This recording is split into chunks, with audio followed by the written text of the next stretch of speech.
बुद्धं शरणं गच्छामि।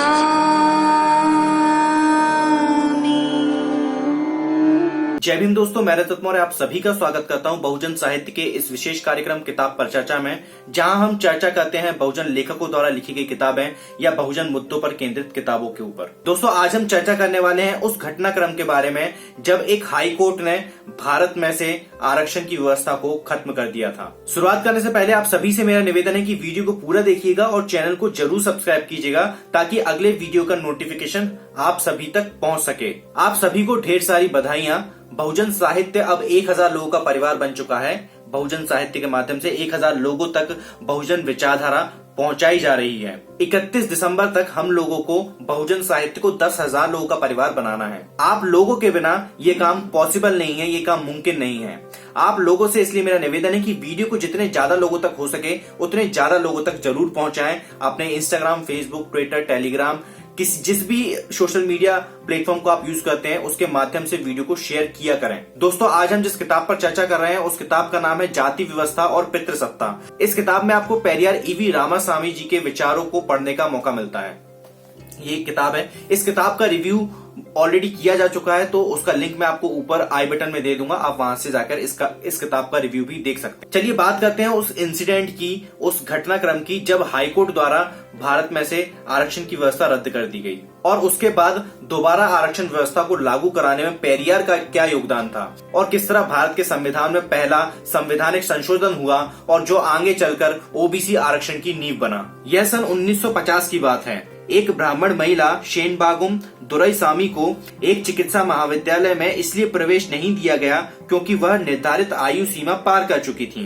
दुरईसामी ने इसके लिए आरक्षण को दोषी ठहराते हुए मद्रास उच्च न्यायालय में एक याचिका दायर करके आरक्षण की व्यवस्था को रद्द करने की मांग की। इसी वर्ष की 28 जुलाई को मद्रास उच्च न्यायालय ने उसके पक्ष में अपना निर्णय सुना दिया। बाद में उच्चतम न्यायालय ने इस फैसले के खिलाफ अपील को खारिज कर दिया। इस तरह आरक्षण की व्यवस्था अचानक समाप्त हो गई। यह महत्वपूर्ण है कि शेनबागुम के वकील अल्लादी कृष्णा स्वामी अय्यर थे, जो कि संविधान सभा के सदस्य रह चुके थे। मद्रास उच्च न्यायालय के निर्णय के एक सप्ताह के भीतर 6 अगस्त 1950 को पेरियार ने मद्रास राज्य में लोगों से यह अपील की कि वे अपने अधिकारों को फिर से पाने के लिए संघर्ष शुरू करें। पूरे प्रदेश में विरोध प्रदर्शन हुआ। पेरियार ने 14 अगस्त 1950 को आम हड़ताल का आह्वान किया और वह जबरदस्त सफल रही। उन्होंने सरदार वल्लभ भाई पटेल से अनुरोध किया कि आरक्षण के अधिकार की पुनर्स्थापना की जाए। सरकार ने उनकी अपील पर भारतीय संविधान के अनुच्छेद 15 धर्म, मूल वंश, जाति, लिंग या जन्म के स्थान पर विभेद का प्रतिषेध में संशोधन किया। अनुच्छेद 15 एक कहता है कि राज्य किसी नागरिक के विरुद्ध केवल धर्म, मूल वंश, जाति, लिंग, जन्म स्थान या इनमें से किसी के आधार पर कोई विभेद नहीं करेगा।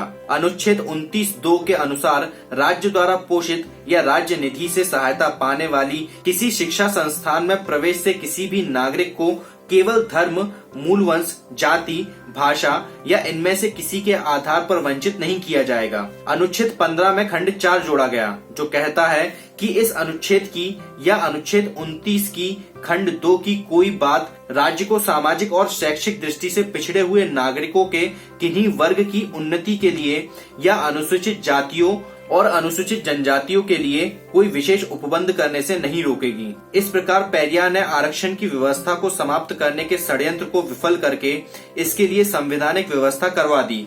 अगर 30 शब्दों का यह खंड संविधान में नहीं जोड़ा गया होता तो तमिलों की कई पीढ़ियां शिक्षा से वंचित रह जाती और शेष भारत को रास्ता दिखाने वाला कोई राज्य न होता और न ही सामाजिक व शैक्षणिक दृष्टि से पिछड़ों के लिए आरक्षण का प्रावधान हो पाता। पेरियार के कारण ही अब भारत के पिछड़े वर्गों की आने वाली पीढ़ियां शिक्षा से वंचित नहीं रहेंगी।